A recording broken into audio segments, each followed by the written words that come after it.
Hello my dear guys, আসসালামু আলাইকুম। Usman Sahal medical services YouTube চ্যানেলের পক্ষ থেকে আপনাদেরকে জানাই স্বাগতম। বন্ধুগণ, আশা করি আল্লাহর রহমতে আপনারা সবাই ভালো আছেন। আজকের ভিডিওতে আমি আপনাদেরকে বাচ্চাদের এবং প্রাপ্তবয়স্কদের অ্যালার্জিক রাইনাইটিস জনিত ঠান্ডা বা অ্যালার্জি, সর্দি, কাশি, চুলকানি এবং অ্যাজমাজনিত বা অ্যালার্জিজনিত অ্যাজমা ইত্যাদি সমস্যা সমাধানে অত্যন্ত কার্যকর একটি মেডিসিন এবং মেডিসিনটির নাম, দাম, কার্যপ্রণালী, গ্রুপ বা জেনেরিক নাম, প্রস্তুতকারক কোম্পানির নাম, খাওয়ার নিয়ম এবং এর সাইড এফেক্টস বা পার্শ্ব প্রতিক্রিয়া সম্পর্কে আলোচনা করব। তবে ভিডিওটি শুরু করার আগে আপনাদের প্রতি আমার অনুরোধ, আপনি যদি আমার চ্যানেলে নতুন হয়ে থাকেন তাহলে অবশ্যই চ্যানেলটি সাবস্ক্রাইব করে লাইক, কমেন্টস এবং শেয়ার করবেন।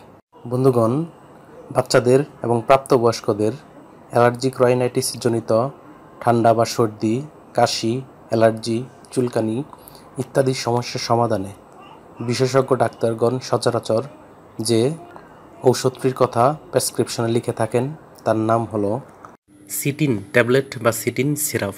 এটির গ্রুপ বা জেনেরিক নাম হলো সেটোরিজিন হাইড্রোক্লোরাইড।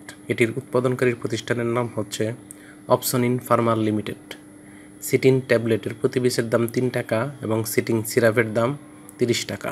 এটি খাওয়ার নিয়ম হচ্ছে যে সমস্ত বাচ্চাদের বয়স 6 মাস থেকে 2 বছর তারা প্রতিদিন একবার করে হাফ চা চামচ করে সেবন করতে পারবে। যাদের বয়স 2 বছর থেকে 6 বছর তারা 1 চা চামচ করে দিনে একবার সেবন করতে পারবে, এবং যাদের বয়স 6 বছর বা তা ঊর্ধ্বে অর্থাৎ প্রাপ্তবয়স্ক তারা দৈনিক 1টি করে ট্যাবলেট অথবা 1 থেকে 2 চা চামচ করে দিনে 2 বার সিরাপ বা সেবন করতে পারবে।